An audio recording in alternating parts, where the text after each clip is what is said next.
ஓம் நம சிவாய நம. ஆன்மீக அன்பர்கள் அனைவருக்கும் அன்பான வணக்கம்.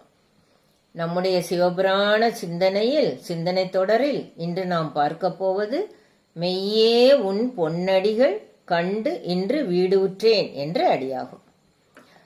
தவத்திரு மாணிக்கவாசக சுவாமிகள் அருளி செய்த சிவபுராணத்தை நம் சிந்தனைக்கு எட்டிய அளவில், நம் புத்திக்கு எட்டிய அளவில் சிறிது சிறிதாக சிந்தித்து தெளிவு பெற முயற்சி செய்து கொண்டிருக்கிறோம்.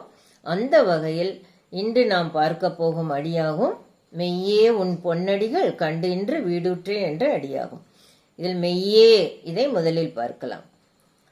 மாணிக்கவாசக சுவாமிகளுக்கு இறைவன் நேரில் வந்து வலிய அவரை ஆட்கொண்டு தன் திருவடியாகிய அருளை தந்து சிவஞானத்தை அளித்தார்.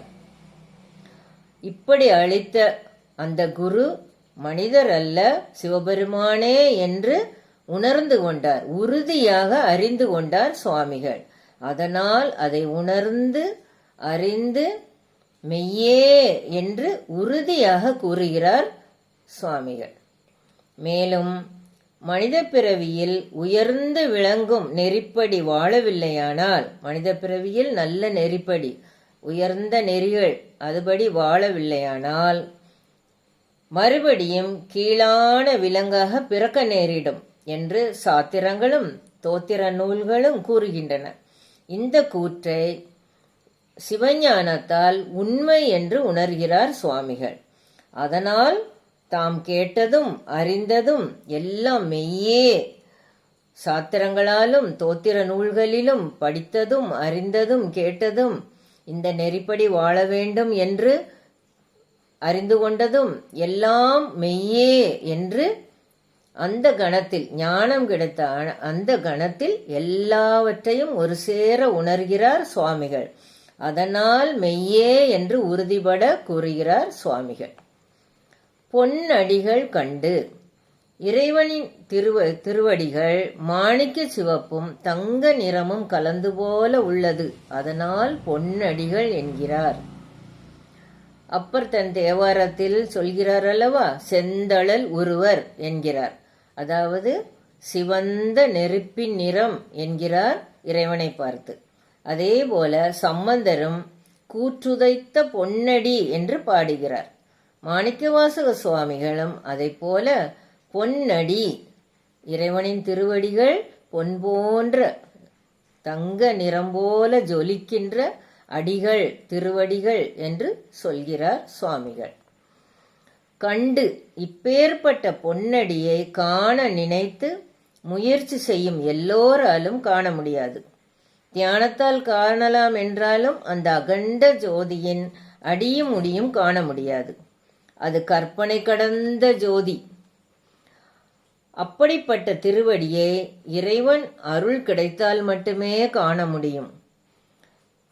சுவாமிகளுக்கு இறைவன் தன் திருவுளம் இறங்கி இப்பேற்பட்ட தன் பொன்னடிகளை காட்டினார்.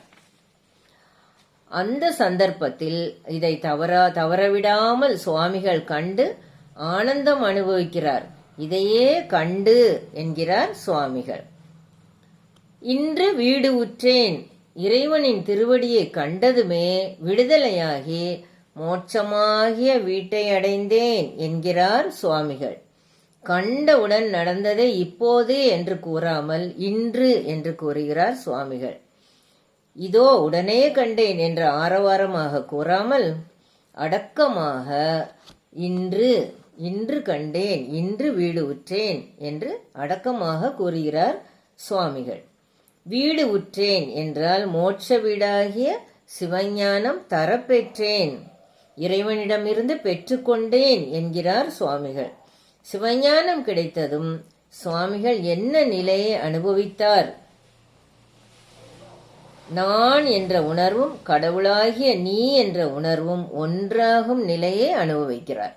சுவாமிகள் அனுபவித்த நிலை எப்படிப்பட்டது? பக்குவமான நிலை வரும்போது ஆன்ம உணர்ச்சியும் தெய்வத்தின் உணர்வும் ஒன்றே ஆகும். அப்பேற்பட்ட பக்குவமான நிலையை அடைகிறார் சுவாமிகள். இப்படி வீடு உற்றேன் என்றது கடவுள் உணர்வையே அடைந்தேன் என்று சுவாமிகள் கூறியதாக நாம் உணர்கிறோம். மெய்யே உன் பொன்னடிகள் கண்டு இன்று வீடு உற்றேன். உண்மை பொருளே, உனது ஒப்பற்ற திருவடிகளே எனக்கு வீடு பேறு ஆயிற்று என்கிறார். பிறவிகளில் தத்தளித்த நான் என் உண்மையான இருப்பிடமான உன்னை அடைந்துவிட்டேன் என்று சந்தேகமில்லாமல் உறுதிபட உணர்ந்து சொல்கிறார் சுவாமிகள். ஓம் நம சிவாய நம. வெற்றிவேல் முருகனுக்கு அரோகரா.